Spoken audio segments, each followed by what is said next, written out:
Broadcast is now starting. All attendees are in listen-only mode.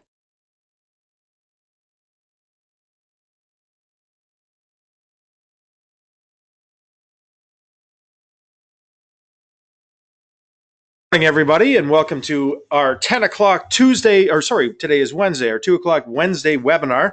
Can everybody see that whole presentation up on your screen right now? Okay, well, we're going to zoom it in, of course. Today's presentation is on adding value. Many of you signed up off of our website at thebenefitstrust.com, so we thank you very much for that. We've got close to 50 people on the call today, so we're excited about that. And it's about adding value with all of your benefit plan clients. This has been a huge topic, and this topic actually came to us based on a survey that we did from webinars back last year in 2017. And one of the things that's going to happen at the end of the presentation today is you are going to receive a very short survey with 6 or 7 questions on it. We'd love you to fill out that survey and respond back. We want to be able to do things better tomorrow than we did it yesterday. So we'll get your feedback from that. And also we're going to get your feedback on future webinar presentations that you'd like to see. And this is a direct result of your feedback on how we can add value. And I think this is a direct result as well as the CLHIA G19 guidelines. So we'd like to take this opportunity to welcome you to the Benefits Trust. Benefits Trust is a full-service third-party benefit administration company. We were established on January 1st, 1994. So just coming up on our 25th anniversary in 2018. So we're pretty excited about that. And we are as I mentioned, a full-service third-party benefit administration company. One of the things that makes us unique is we provide budgeted ASO services, and we work directly with brokers like yourselves. So we don't work direct to end-user clients. We have some old legacy business, but from 2001 to today, we work directly with brokers like yourselves. Just to put a little bit of a face behind the voice, if you would, this is Mike Ignatz. He's going to be our moderator today. Good morning, everybody. So some of you, or many of you, know Mike, and that's his beautiful mug. His hair is much longer now that he's got a new girlfriend, but that's another discussion for another time. And I'm Rob Crowder, and I'm the president of the Benefits Trust, and that's my beautiful face. Hey, we've also got a real special guest here in our studio today, and that is Mr. Don Kibblewhite. Don's office is very close to mine here at the Benefits Trust, and Don has been in this business for many, many years, and he was the president of LUATC in 1999 and 2000, so 18 years ago. So it's a pleasure to have you here, Don. Thank you very much, Rob. It's great to be here. So Don might be chiming in from time to time. Don, how long have you been in this business? 1983. 1983. So that's about, let me think about that, 75 years. So that's exciting, Don, that you're part of what we're going to be talking about today. And what we're going to be talking about today is adding value. Before we do that, I just want a couple of quick housekeeping items. Just to remind everybody that we're going to send you that short survey, number 1. Number 2, we're going to send you as well a CE credit for participating today. And we're also going to sign you up for our Trusted Advisor newsletter. We are going to be finished before 11 o'clock today, so you are going to receive 1 full CE hour for those of you that are on the call for the entire time. And we look forward to sending that to you. As well as that, reach out to us at any time, either that through thebenefitstrust.com or call us or email us. Reach out to us on Facebook, whatever makes sense in your world, and we'd be happy to talk to you about this. We want to share with you some ideas that we have. This isn't necessarily anything that's cut in stone here. These are just ideas that you've had based on feedback that we've got from you. So today's agenda is talking about adding value, or today's presentation is talking about adding value. And what we want to do is look at really 3 components. Number 1, approaching client communications, and what's the best way to approach client communication that's effective. We also want to talk about using competitive metrics to your advantage. So using these competitive metrics to your advantage. And we want to talk about financial statement and tools that you can use with respect to the financial statements that we provide and others provide as well. But use those as tools in your arsenal to create value for your end user client. So that's really what we're going to be focusing on today. We're all aware of what's going on with the CLHIA and their G19. I guess it's not necessarily a bill, of course. It's just a guideline. Their G19, their guideline 19. Someone asked me how they came up with G19, and it's because they've had 18 guidelines before this, so it's as simple as that.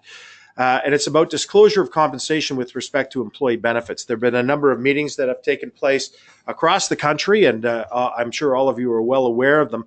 But what they're talking about with the CLHIA, and this is a direct quote from their website, which all of you can read, but they're saying, hey, great, you know what? We're going to have to, we, the insurance industry, are going to put compensation in front of your client's eyes. What your compensation is in front of your client's eyes. Now, that being said, there's a lot of pushback. Don was participating in those meetings, as was I.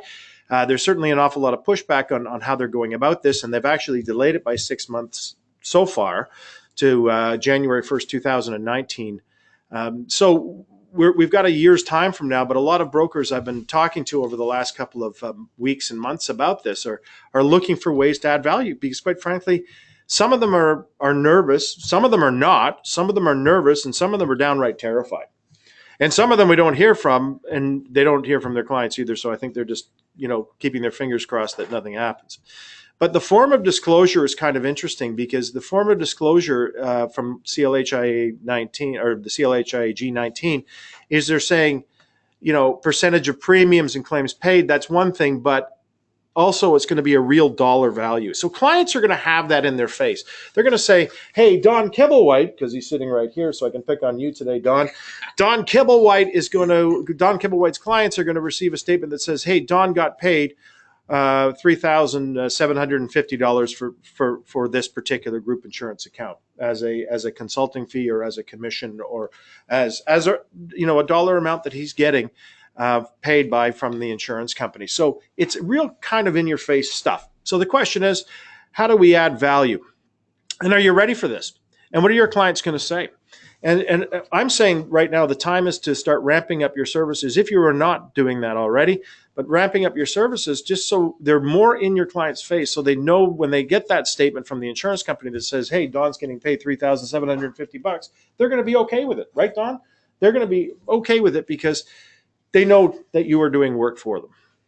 Absolutely. So let's talk about the marketplace, first of all, and our comments are going to be based on this marketplace. When we look at the Greater Toronto Area, the Golden Horseshoe, whatever we want to talk about, when we look at, we've got a little slide. It sort of didn't quite work on our work on the formatting. Work on the formatting. Sorry, apologize for that, but you get the point. There's 50,000 businesses in this greater GTA area with 1 to 100 employees. There's probably a lot more than that, actually. But our focus today is going to be on the smaller end of the marketplace, and it's really entrepreneurs. And entrepreneurs, it's not Y value. It's not entrepreneurs Y value. It's entrepreneurs buy value. Entrepreneurs don't have, especially successful entrepreneurs, they don't have a problem spending money. They have a problem spending money on things that they're not getting value for. So I think that's an important thing to take away is if you are dealing with an entrepreneurial organization, which many of you are, and the majority of these clients and this client size with 1 to 100 employees are entrepreneurial organizations, they're interested in buying value. They don't have a problem spending the money. They just want to make sure that they buy value for the money in which they are spending, because they hate to pay for things that they're not getting value of. So it's time for some proactive action. It's time for some proactive action in your practice and as well within your practice and to your clients. So that's what we're here to talk about today. One of the things that I put this slide in here, and it's getting information off the internet is like taking a drink from a fire hydrant. It's interesting. There's a ton of information out there. There's a ton of information about employee benefits. There's a ton of information on what you should do and what you shouldn't do. And it's just overwhelming. And it's like getting information information off the internet is just like taking a drink from a fire hydrant. So I think there's this incredible opportunity to add a great deal of value to your client relationship, where you don't have to do necessarily a ton of work. It's just all about effective communication. And that's really what we want to talk about today, is some forms of effective communication. One thing is we're open for business, and it's easy to deal with clients that are also open for business. And what we do at the Benefits Trust is we work with clients or brokers like yourselves and consultants like yourselves, and we help successful business owners build a better benefit plan than they can get anywhere else. It's as simple as that. When you break that sentence down, it's successful business owners. As I like to say, there's 2 types of prospects. Those that are successful in other people's prospects, because you want to deal with people that have money. So we deal with successful business owners. Build means a customized approach to their benefits. And where they can get anywhere else better benefit plan than they can get anywhere else. It's somewhat exclusive.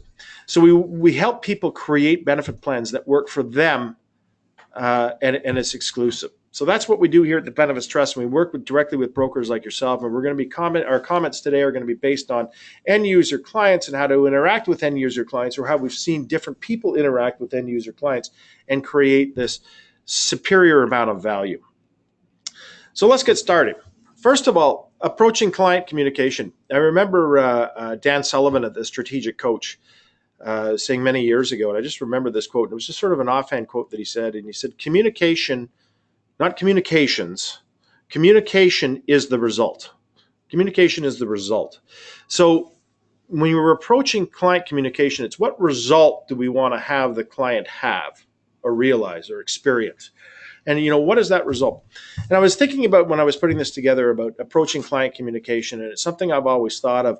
And it's interesting. Communication doesn't have to be sophisticated. It doesn't have to be a 25-page report.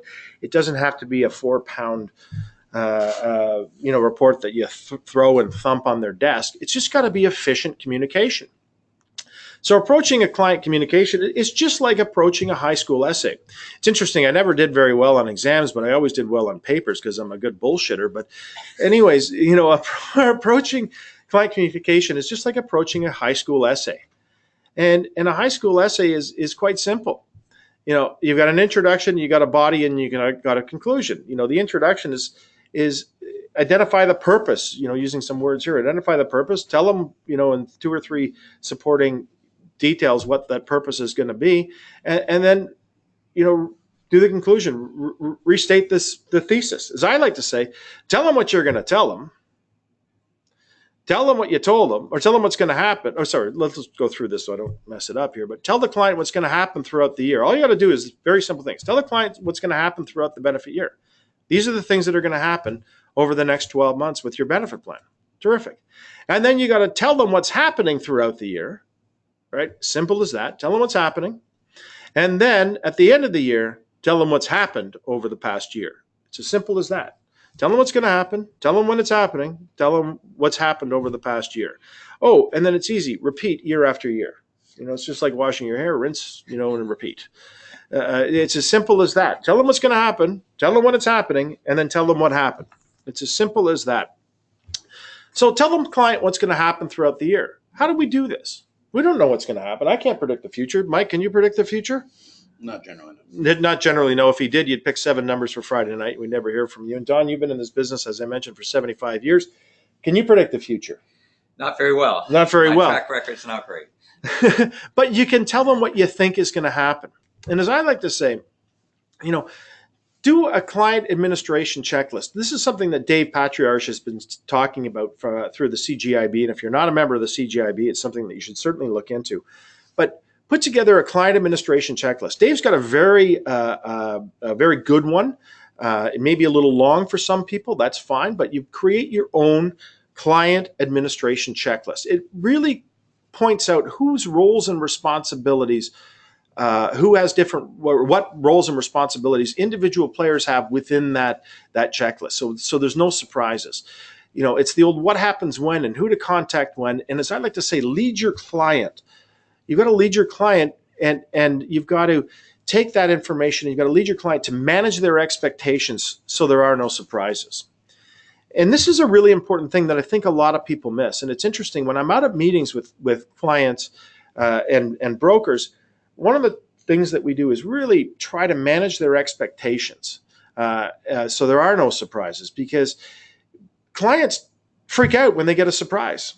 And clients freak out when they get a surprise, and we freak out when we get surprises, and no one likes surprises. And it's interesting. I don't know if anybody's ever thrown a surprise party for their spouse, but I remember throwing one for my wife one time many years ago, and it was at the end of the party, and we were cleaning up, and she goes, Rob, that was a really terrific party, and you got to promise me one thing. And I said, what's that? And she goes, you never, ever do that again. Right? No one likes surprise parties because, especially wives, because you know what? They appreciate them, they value them, but they don't like them because their hair isn't done right, they're not wearing the right underwear. I don't know what the circumstances are, but they never want a surprise party. Clients are only surprised when they get caught off guard. So if we manage their expectations, we can eliminate a lot of these surprises before they happen, because chances are they're going to happen. So when we manage the client's expectations and everybody knows what roles and responsibilities everybody has, often there aren't these big surprises. So what are some benefit surprises that might occur throughout a benefit year? Right? What are some of these benefit surprises? Well, the big one is a claim is denied or not paid. When we look at the biggest surprises that we get here at the Benefits Trust is we get either end user clients or brokers calling us up saying, hey, I just got a call from the client and they're really upset, or a member and they're really upset and this claim was denied or not paid. It's usually a very simple fix, right? Or a very simple explanation, but it's managing those expectations in advance, that's saying to the client, hey, guess what? From time to time, a claim might be denied or it might not be paid, but it just requires a further explanation, or it may require some additional information. So don't get alarmed and don't get upset when a client or a claim is not paid. It's about managing those expectations. Some of the other things that might, on that claim denied, not paid thing, one of the things that's really interesting, and this is how I manage when I have the opportunity to help brokers when I'm with a client, and how I manage this is saying often a case is going to be implemented and we're not going to know there's a mistake in the data, for example, until such time as 6 months from now or 8 months from now or 2 years from now, when an individual goes to make a claim and something is incorrect. So it may not happen at the time of input, it may happen at the time of the first claim. For example, the example that I always use is my son. I've got 3 sons, and my youngest son was born on January, let me get this right, January 10th, 2001. So his birth date is 011001. But depending on the form in which you're inputting that, it might be 100101 or it might be 011001. So you see where I'm going. So all of a sudden, a year from now or 2 years from now, when my son goes to make his first claim, or more importantly, when my wife goes to make his first claim for my son, and all of a sudden it comes up denied, and she freaks out and goes, oh my God, this place is garbage, and blah, blah, blah, blah, blah, and freaks out. And then, I go back to the administrator and say, what's going on? It's a simple fix. It's just the birth date was in the incorrect order. We just need to confirm the birth date. So, it's interesting. Biggest thing is claim denied, not paid. But if you manage those expectations in advance, terrific. Incorrect monthly bill. We hear this all the time with Great West Life, Manulife, Sun Life, here at the Benefits Trust, Equitable Life, Empire Life. Hey, that's something that might happen from time to time. An adjustment is not made. Or you've got a situation where an NEM is reached, or you've got an increase in, or you've got to do additional member communication. Member communication piece, whether it be an annual meeting or a semi-annual meeting or lunch and learn. But it's just it's having these situations so the client is aware that some of these things might happen throughout the year, and it's about how to deal with them and manage their expectations appropriately. So, as I like to say, tell the client what is happening throughout the year. So you've told the client that, hey, these types of things might happen, and then you tell the client what's happening throughout the year. Well, hey, Mr. Client or Mrs. Client, I just want to let you know that there was a claim issue with a member of the team, and it's been resolved. That's all they need to know. They don't need to know the details of it. It's been resolved. Or we were having a number of employee questions in this particular area, and they've all been answered. But hey, Mr. Client, Mrs. Client, do you think it makes sense that we have a little lunch and learn? Gives you an opportunity to get in front of them. Or we've had a billing issue. I've been speaking with the accounting department in your office, and we've had a billing issue, but I just want to let you know it's been resolved. So to tell the client what you're going to do throughout the year, tell the client where they might have some opportunity for interaction. Tell them when you're having these, it's a simple email, simple note. Hey, claim payment resolved. Simple, claim payment question and resolved. Right? So all of a sudden they're just getting these little updates from you from time to time, or from your office, not necessarily from you from time to time, but you're telling them what's going on throughout the year. And as I like to say, you let the client know you're looking after their benefit plan. You let the client know that you're alive and you're looking after their benefit plan. All they want to know is hey, don't worry, man, I got you covered. Right? This is what they want to. This is what they want to see. Is they want to feel is just, hey, yeah, they're getting value. We got someone that's working for me on this. Yeah, I got you covered. Quick note. Hey, we had an email or we had a question about a claim that was denied. We've got it straightened out. Simple as that. Yeah, I got you covered. A good client in my opinion, just really doesn't want to manage the process. They just want peace of mind. They want to know, Don, that you're there for them, right? They want to know that things are being taken care of. They want that peace of mind. And what I like to say, just as we were talking about client communication, we were talking about, tell them what you're going to tell them what's happening, and then at the end of the year, tell them what has happened. Tell the client what's happened. Hey, great. As I like to say, do a review of the information checklist. What's changed? What's changed on this information checklist? Right? So all of a sudden you're saying at the beginning of the year, here's the roles and responsibilities. Has anything changed here? Has this person left your organization, or is this person still in charge of it, or has he or she got a promotion or a demotion, or whatever the situation is? So review the administration checklist, and then send them an annual, or deliver to them, or give them an annual activity report. And again, this doesn't have to be 17 pounds. It doesn't have to be, fancy colors. You just have to give them an annual activity report that says, hey, I just want you to know, Mr. Client or Mrs. Client, throughout the year, we had 4 claims questions. All of them were resolved. We had 1 life claim, and that was paid in 17 days. We had 2 billing disputes that were resolved, and, et cetera, et cetera, et cetera. So you're just giving them a bullet point saying that you have done these things. Oh, yeah, I remember receiving those notes from you throughout the year. Oh, great. This is a nice little summary. Thank you very much. It also shows that there's no outstanding items, or if there is an outstanding item, you're working on it. It's as simple as that. So as I mentioned, a good client doesn't want to manage the process. They just want peace of mind that it's taken care of. Tell them what you're going to tell them when it's happening, and then tell them what you told them. Simple as that. Now that that's all done, great. What's going to happen next year? And just repeat the process. Right? Just repeat the process. Communication is simple. Communication is easy. Communication is the result. If you communicate effectively, you can have terrific results. And it's all about repeating, and it's all about keeping in client communication. Right?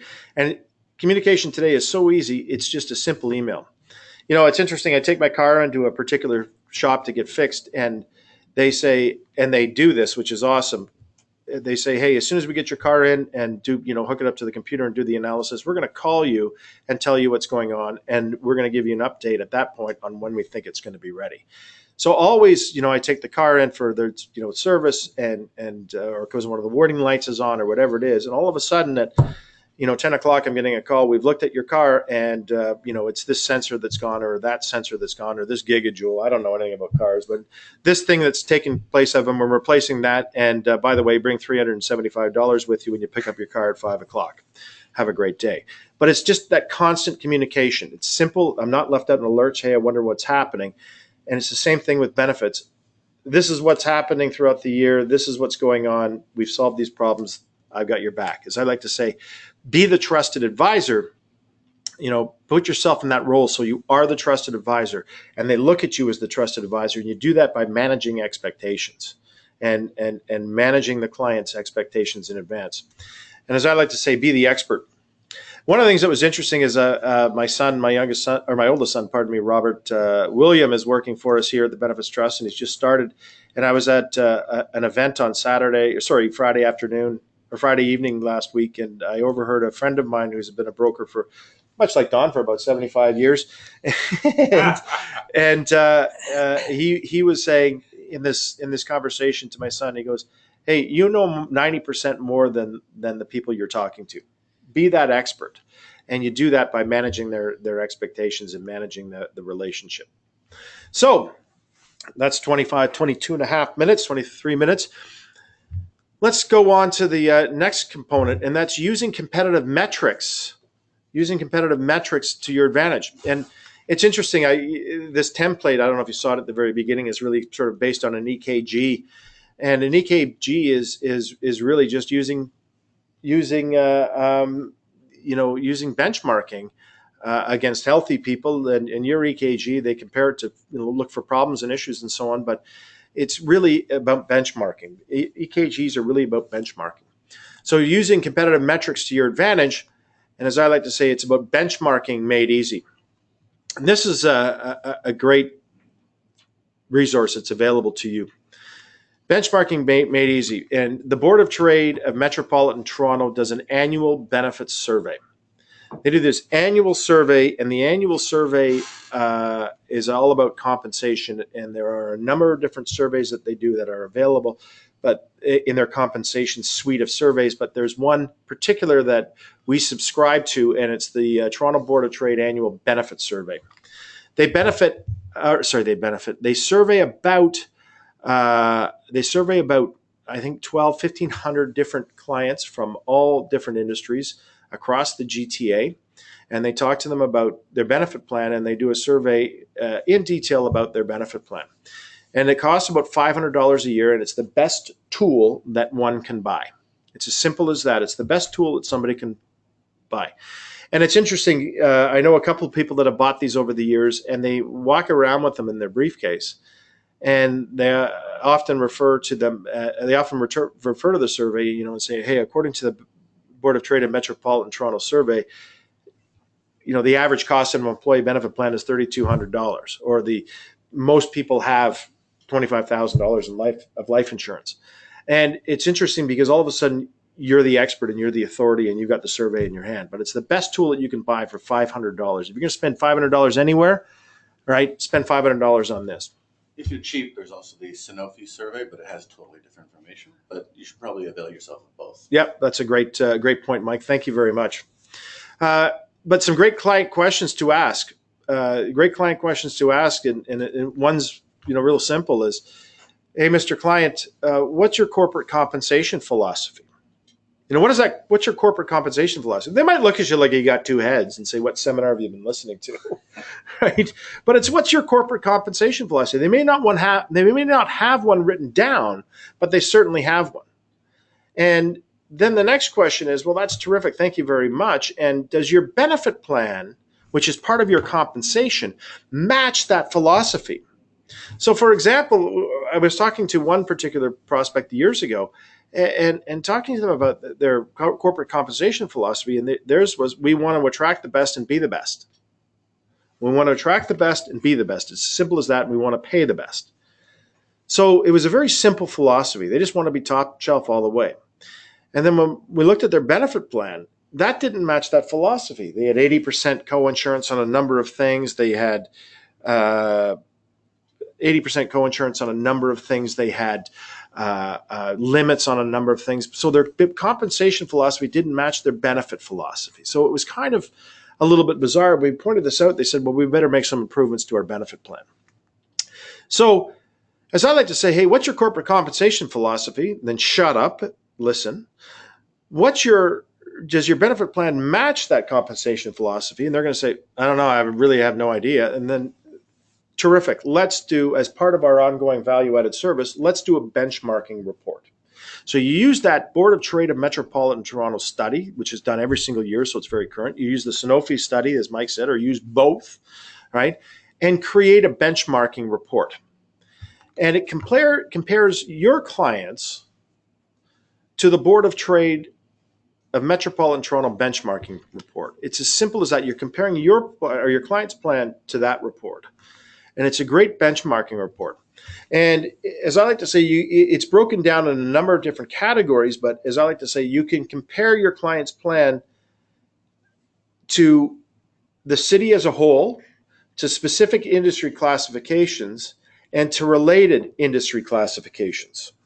So I like to say, for example, if someone was analyzing the benefits trust benefit plan, they might compare it to all the GTA employers.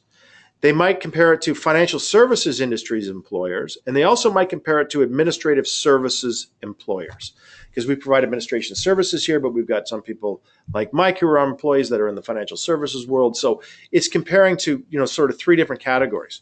So all of a sudden you're looking at your client's benefit plan and you're providing a service to them and comparing it to, these three different categories. It creates a great deal of value. And as I like to say, we've done these, we did these a number of times years ago when we were selling direct, but we create a template and you make it real easy. And especially today with word processing and Excel and various other programs that are available, you can create this template so you can just type in the client's benefit plan and compare it to a number of different things and make it real simple and make it real easy. And you don't have to be a benefit expert to do this. You just have to do it and show the client. As I like to say, it's about creating this template and using this benchmark to create more value. By the way, this is a absolutely fantastic prospecting tool as well. And we're going to talk a little bit more about prospecting later on in the presentation, but this is a fantastic prospecting tool. So when you think about it, and we add what we were doing here together a bit, well, we review the administration checklist. What's changed?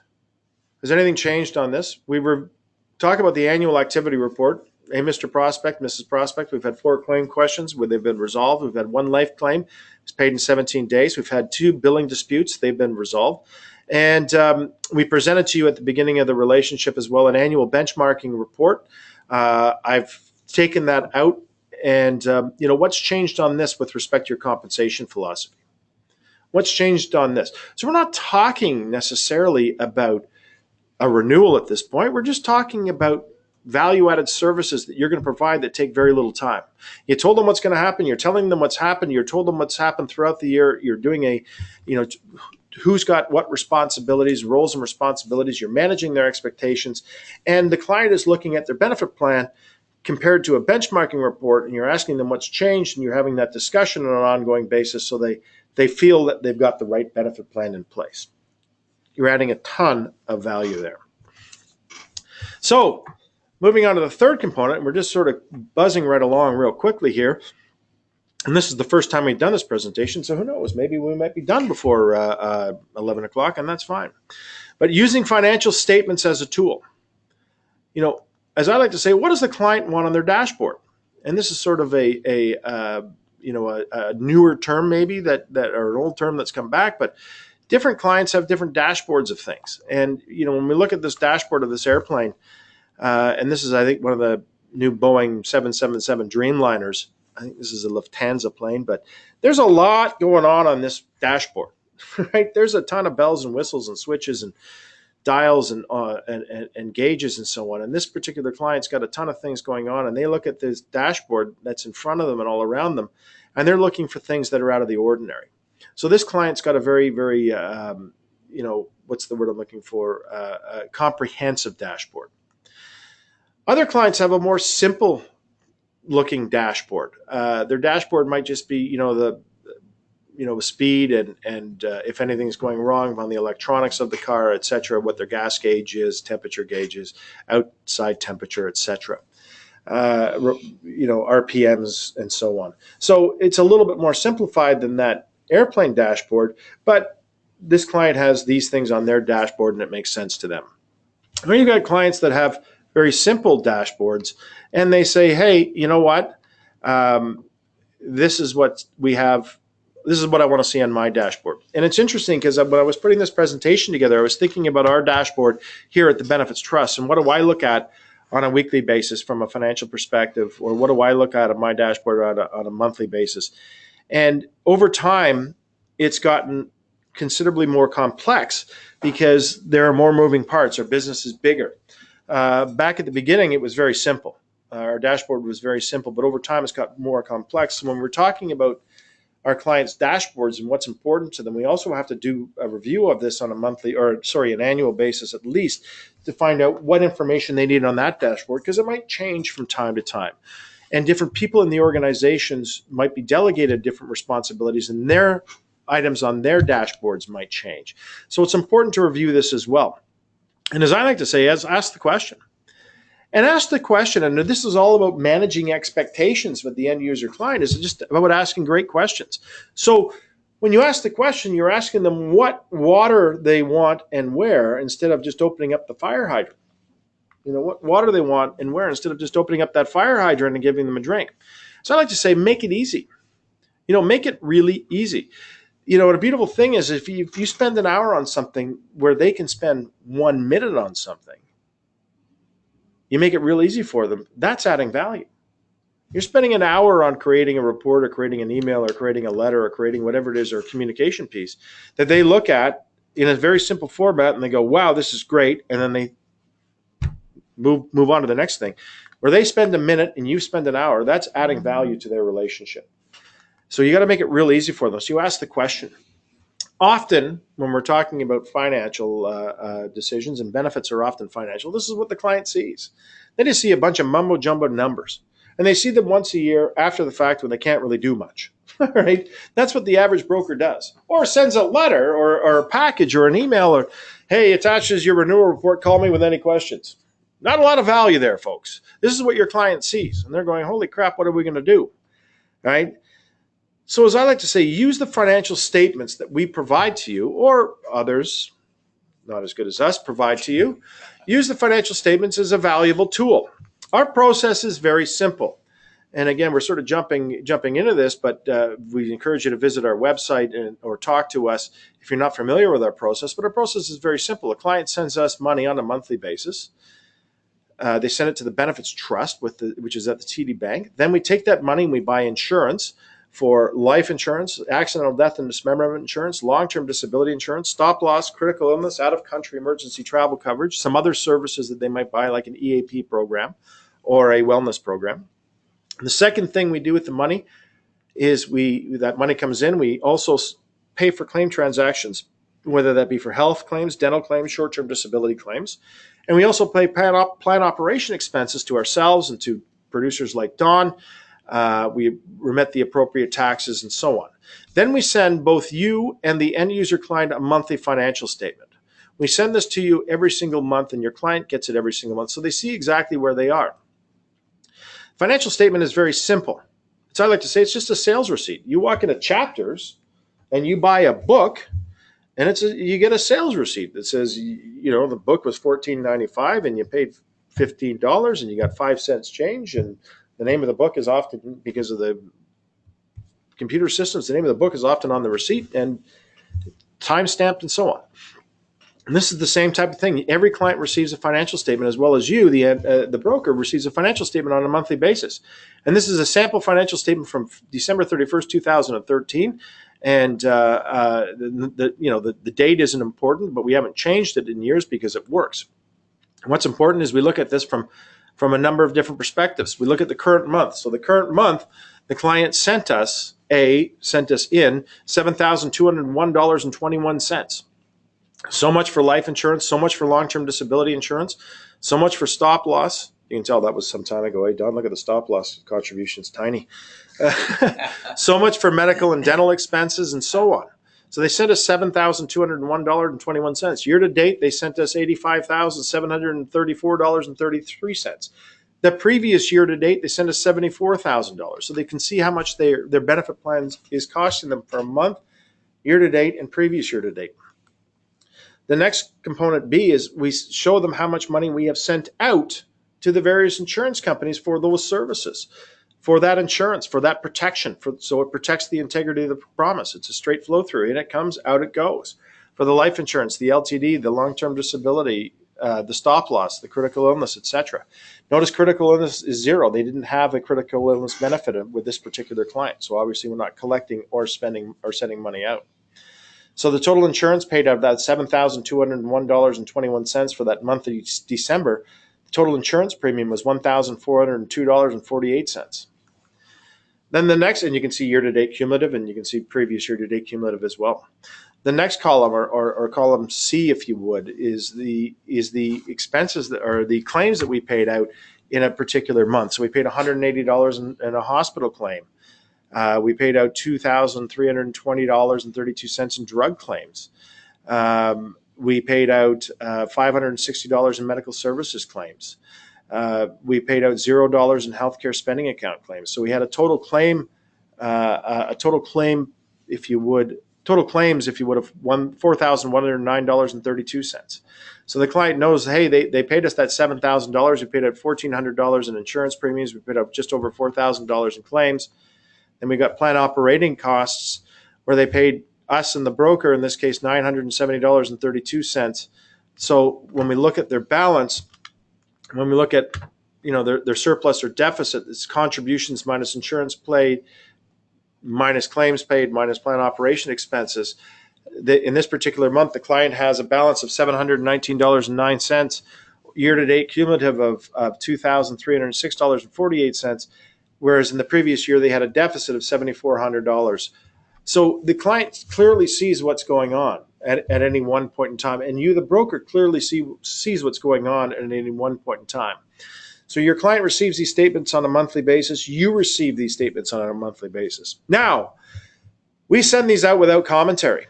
We're sending out 1,400 of these or 1,500 of these on a monthly basis. We don't even, we look at the ones where we've identified, we've got some red flags internally, and we look at those things, but it gives you, so we might bring them to your attention because some anomaly has popped up. But we send these things out every single month, and we send them out electronically. You receive these statements, but here's where your opportunity comes into play, where you can add value. Because you've already asked the client, what's important to you. You've already asked the client that question. Chances are they're going to take the statement and it's going to be in their administrator's inbox and they're not going to look at it. But you've asked that client, what's important to you? And you're going to report back, in a very simple format. Again, communication is the result. Hey, what's important to you, Mr. Client? You're going to report back, hey, good news, you're on budget. That's maybe what they want on their dashboard. Some people are more sophisticated than that. Some people don't even want to hear the information. All they want to hear is when something's going offside. Right? It's entirely up to you, or it's entirely up to your client on how you want to communicate with them. But hey, all it is I reviewed the statements. Good news, you're on budget. Terrific. Don, you're the expert. Your community, that's what your client wants. You can do that. You can do that on a monthly basis with a simple email. It doesn't have to be significantly longer than a good news, you're on budget. Call me if there's any concerns or questions. See you soon, Don. Right? You can do this on a monthly basis. You can do this on a quarterly basis. And again, it's about managing the client expectations. You can do this semi-annually. It depends on what the client wants on their dashboard. It's what's important to them, right? As I like to, some people do this, they do this after 3 quarters of the year with an educated guess on where future costs are going to be changing. So I like to call it the pre-renewal. You get into this process where you're saying, hey, great, you know what, you're running on budget. We expect only a 5% change or a 10% change, or put this number in your budget or put that number in your budget. But as I like to say, you've got the opportunity to make the difference. Here's another opportunity to make the difference with your clients. And it doesn't have to be a significant amount of time and a significant input. You've just got this opportunity using some of these tools to make the difference with your clients, to add that value. People that are in business do business with people that are in business. It's as simple as that. People that are in business do business with people that are in business. We bought recently or leased, I don't even know actually whether we bought or leased them. It doesn't really matter, but we bought or leased, or we've got all of a sudden new photocopiers in our office, and they're tied up with our printers. They're tied into our fax machine. They're tied into the cappuccino maker. They're tied into a whole bunch of things. I don't know. But the business that we bought these from are definitely in business. These guys weren't, working out of their basement. They were in business, and people in business, in my opinion, do business with people that are in business. Benefits are moving. It's a moving target. All businesses, whether it's on the back of an envelope, on a bar tab, or a bar cocktail napkin, or it's a formal process, all businesses have a budget. Be part of that budgeting process and use the financial tools that are available to you to talk to the client about their dashboard and what they want on their dashboard and what they want to receive and how often they want to receive it, and be a part of their budgeting process. All of a sudden you become a value-added asset to their team, as opposed to, I don't know, who's the guy that we see on an annual basis? I've got no idea. Right? Be a part of it and add value. So all of a sudden, putting all this together, we're sitting there going, hey, terrific. You sit there and you review the annual checklist, the administration checklist, what's changed. So you're managing the client's expectations. You're showing them or giving them an annual activity report with 4 claim questions, or that says, hey, we had 4 claim questions over the last 12 months. They were all resolved. We paid 1 life claim in 15 days or 17 days. We've got 2 billing disputes, that were, my water, 2 billing disputes that were resolved over the year. Let's look at your annual benchmarking report. What's changed with your compensation philosophy? What's changed with your benefit philosophy as well? Does it still coincide? We've just dusted this thing off and we've looked at it, and there hasn't been any changes from the Board of Trade, but we're doing this, and we've got monthly reports that are going to you, and with my quarterly analysis, or with my semi-annual analysis, or my, every 3 quarters I give you an analysis, etc. So all of a sudden you're telling the client what it is that you've done throughout the year, and you're doing it on a proactive basis. It's pretty powerful stuff. So they're looking and saying, hey, you know what? This is a value. So taking all that information and this presentation sort of morphed into this when I was putting this together a couple of weeks ago, and going, hey, these are great prospecting tools. And we used to use these tools when we would sell direct. And again, that was all before 2001. But we were using these prospecting tools for success. And as I like to say, it's prospecting with a purpose. In order to add value to a relationship, you've got to create value first. So prospecting with a purpose. And so I put together a couple of real simple prospecting tips for you. And especially this ties in really, really well with G19 and what's going on with G19 and what's going on with how you are going to be adding value to your clients. A great prospecting tip. Well, as I like to say, estimate the client size. It's easy to do. Do your research. So you find out that they've got 25 full-time employees. You can easily say that an average employee benefit plan spend is about $3,000 per year. Thanks, Mike. We picked up on that spell check. Yep. Annual spend was $3,000 per year. So that works out to simple math. There's about 25 employees, 3,000 annual spend, $75,000 in annual premium, average probably about 5% commission. Don, would that be about reasonable in your opinion? It all depends on how much work you're doing for the client, but on average, it would work out probably to around 5%. 5% annual commission. So you're saying, hey, great. So the individual that's working on that case, the agent of record, is going to receive $3,750. They may get more, they may get less. This is for a prospecting conversation. This is what it is that you're saying, hey, it's quite simple. It's just simple math. We're going to say, hey, great, 5%. Well, they're only making 4. Terrific. They're going to get a bit less compensation, or they're making 10. They're going to get more. It's as simple as that. So when you do that, you can say, terrific, Mr. and Mrs. Prospect, here's what I'm going to do for my $3,750. This is what I'm going to do. It's a job application. Approach it as a job. This is what I'm going to do. We are going to sit down on an annual basis, and we're going to look at we're going to look at the advisor administrator's checklist. Here's what it looks like, and show it to them. We're going to show you what we do on an annual activity report. Here's a sample of that annual activity report. Yep, we had 4 claim issues that were resolved. We had 1 life claim that was paid in 17 days, and we had 2 billing issues that were resolved. Terrific. Here's the regular dashboard financial reporting that we do for many of our clients. But before, here's what it looks like. But you know what? Let's find out what you want on your dashboard. Oh, and here's the piece de resistance. Here's the benchmarking, the industry benchmarking that we do as a standard operating procedure that we do for our particular clients. So you're going to show them these things. You're going to show them the value of this information. The value of this information to you, Mr. Client or Mrs. Client, is, hey, you're going to know what roles and responsibilities everybody's got. You're going to know what's going on in your benefit plan. You're going to know that you've got the right benefit plan. And this is what the sample reports look like. Oh, and by the way, sorry, we got a little formatting thing in. By the way, here we've got meeting agendas to keep on point that look like this. Really? So you're showing them the meeting agendas that they've got. You're showing them your professional approach. You're showing them the reports that you create, the discussions that you have, right? And then all of a sudden they're going to say something like, I don't get any of this stuff. Wow, this is really interesting. Wow, I can see the value in this. And then your current broker is not doing any of this for you? This is my standard value proposition. This is what I do for all my clients. Please sign this AOR so I can get to work. And if they say no, right, I just say next. There's 50,000 prospects. Move on to the next one. And by the way, don't ever leave sample reports behind, because they're just going to give them to their client or their existing broker. They're going to give them to Don, and then he's going to copy them. But anyways, don't leave your sample reports behind. Just show them as samples and say thank you very much and move on to the next. You don't have time for that. Next is my favorite expression, right? Show them this information. Show them these samples reports. Show them the value that you are creating.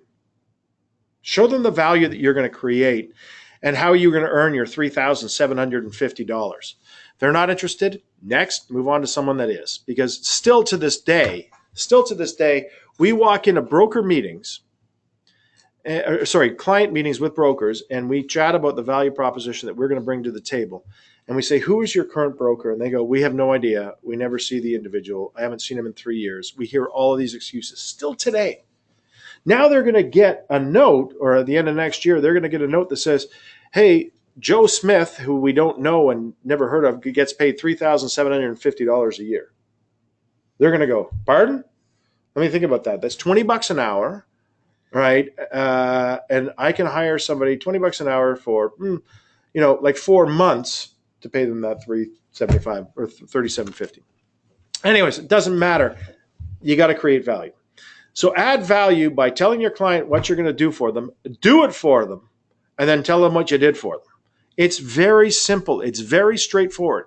And again, these do not have to be 25-page reports. They don't have to be thick, giant documents. All you got to do is show them that you've got this value, that you're creating this value, that they've got a couple things. So the client's going to know a few things when they deal with you.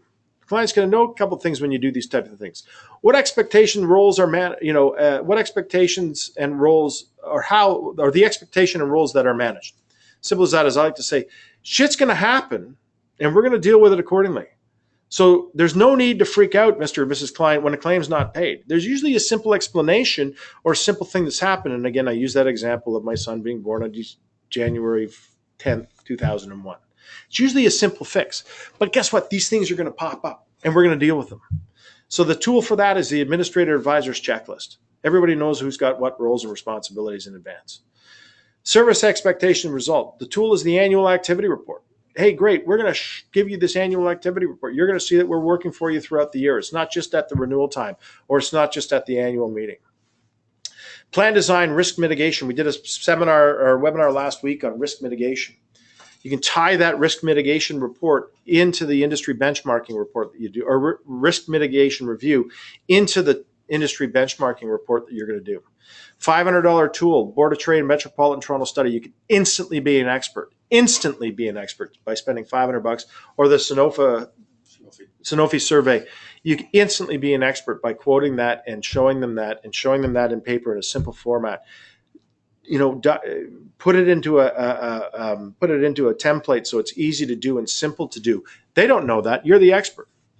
Dashboard financial reporting. The tool is the monthly reports. All the information's there. You don't have to disseminate all this information. You just got to say, hey, here's what it is.